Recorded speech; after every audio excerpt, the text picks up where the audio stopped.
大家好，歡迎嚟到小手動手做，我係朱姑娘，今日同大家做一個大風吹小蜜蜂，我哋一齊睇下個作品先。見到有小蜜蜂嘅身體啦，有翼啦，仲有鬚鬚、眼睛、嘴巴，跟住呢，我哋喺個小蜜蜂嘅底部呢，我哋會有一啲皺紙嘅裝飾喺度嘅。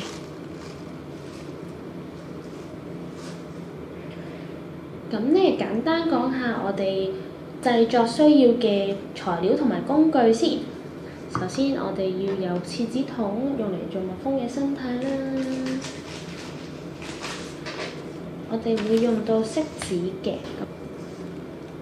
另外呢，我哋會有一啲用色紙剪出嚟嘅紙條做裝飾嘅。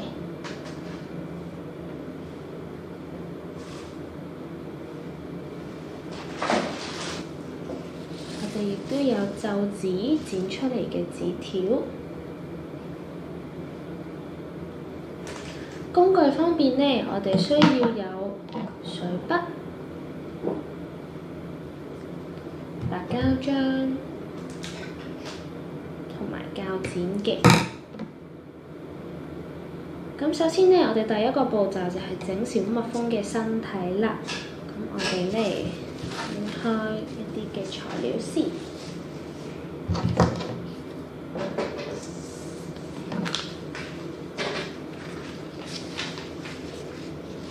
咁我哋第一個步驟呢，就係將個黃色嘅手工紙啦，攝入去個廁紙筒度嘅。咁首先我哋將個廁紙筒咁樣包住佢，然後頭尾嘅部分呢，我哋揾隻手指將佢呢攝入去個廁紙筒入邊。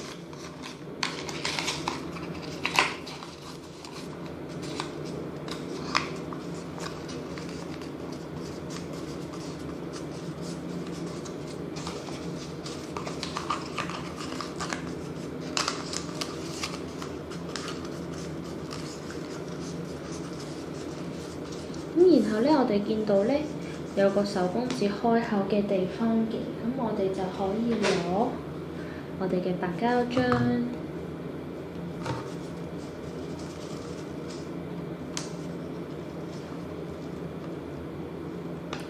跟住呢，搽啲白膠漿落去呢嗰個開口嘅位置，然之後我哋黐實佢。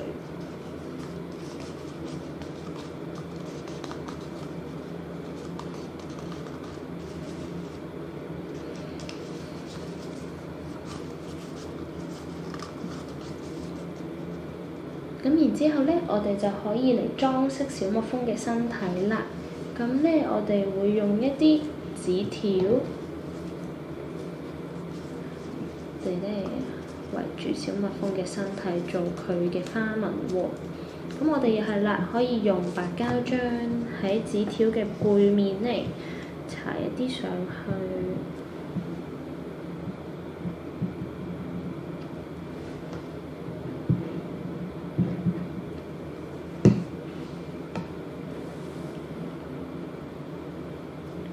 然後我哋貼喺小蜜蜂嘅身上邊喎。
咁我哋呢黐完佢嘅花紋之後呢，我哋呢可以如果小朋友咧中意剪嘅話咧，可以好似呢一個作品咁樣，我哋剪一啲嘅眼同埋口俾佢啦。如果唔係嘅話咧，我哋用顏色筆咧就可以畫佢出嚟嘅。咁我哋頭先都準備咗水筆啦。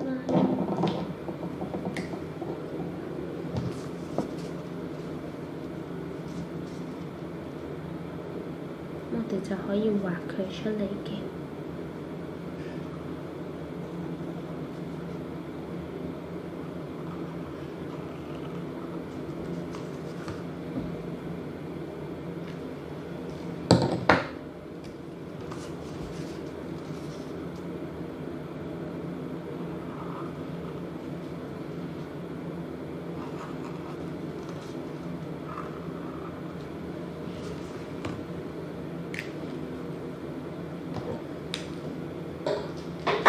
我哋可以攞一啲比較細條嘅黑色紙條啦，我哋都係用手工紙剪出嚟嘅，咁可以俾翻個鬚鬚佢。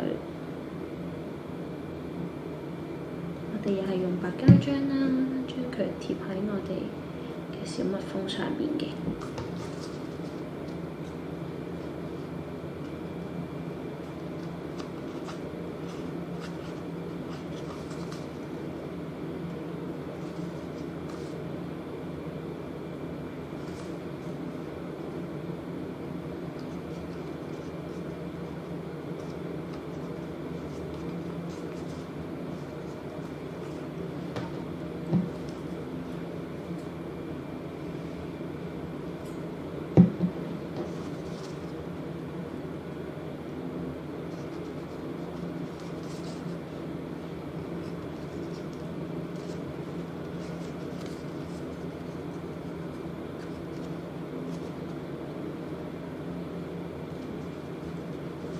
咁我哋黐完個鬚鬚之後咧，我哋就可以黐翻對翼俾佢啦。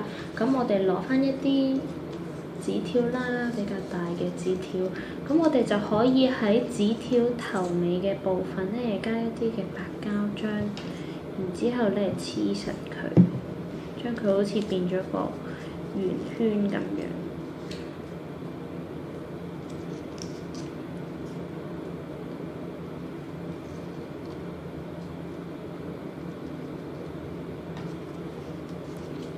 跟住咧，我哋就可以黐喺小蜜蜂嘅背面啦。我哋可以喺佢對翼嘅位置搽少少白膠漿啦。然之後咧，我哋就貼喺佢個背脊上邊啦。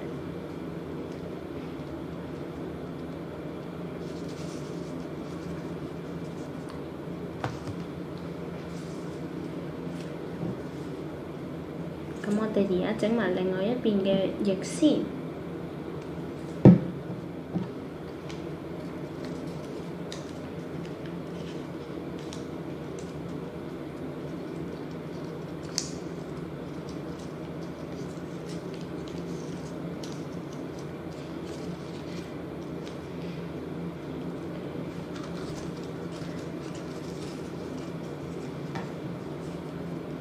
我哋又係將佢黐喺小蜜蜂嘅背脊上面。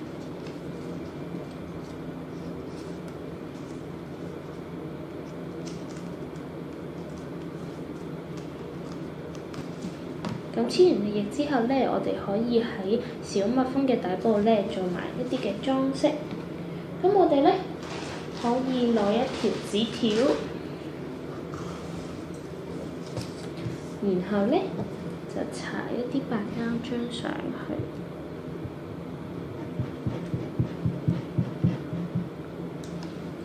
跟住咧，我哋就可以將皺紙條貼喺呢一條紙條上邊。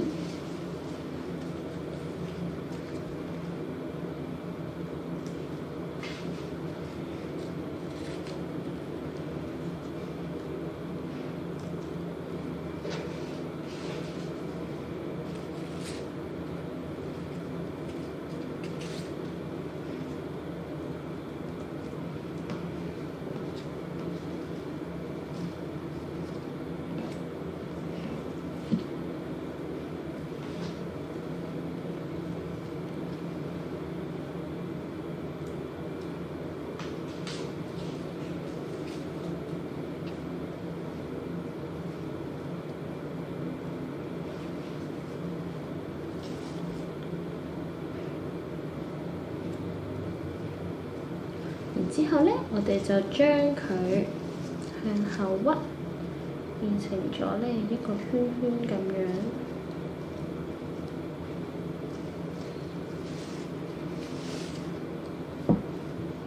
跟住咧，我哋就可以喺我哋個小蜜蜂嘅底部咧搽一啲嘅白膠漿，然後咧我哋就將個圈圈放入去黐實佢。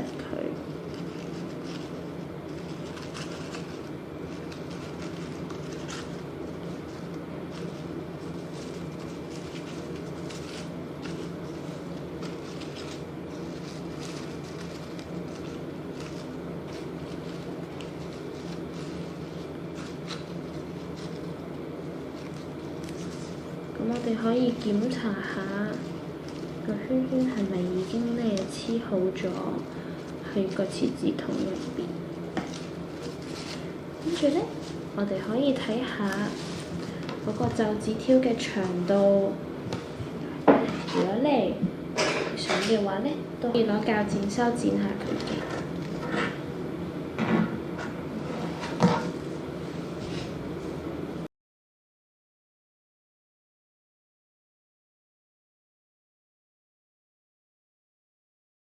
咁咧，我哋試下咧，吹下個小蜜蜂嘅尾部喎，睇下啲皺紙嘅變化係點先。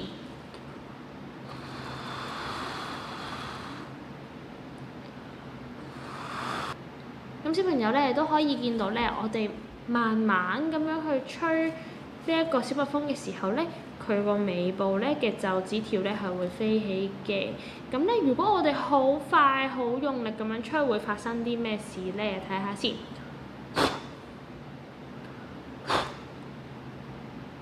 咁如果我哋好快好用力咁樣吹一下咧，咁其實咧佢就會飛起一下，然後就會跌翻落嚟㗎啦。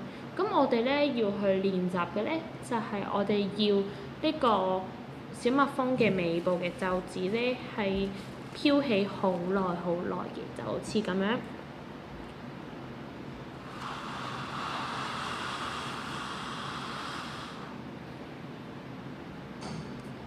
咁好多時啦，我哋有陣時咧用深呼吸去幫自己冷靜落嚟嘅時候咧，嗰個呼吸咧，我哋就係要咁樣啦，又慢又長嘅，就好似咧我哋吹小蜜蜂嘅時候咧，就將啲皺紙條咧要係吹得維持喺個空氣度好耐好耐嘅。咁呢個咧就係我哋想要嘅深呼吸啦。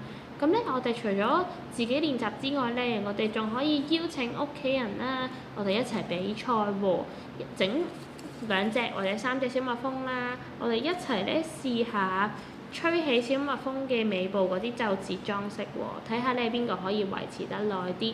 希望小朋友咧都可以學習得到咧控制自己嘅呼吸喎。咁小朋友完成咗你哋嘅作品之後咧，都可以透過 WhatsApp 或者 inbox 我哋嘅 Facebook 專頁，同我分享返你嘅作品喎。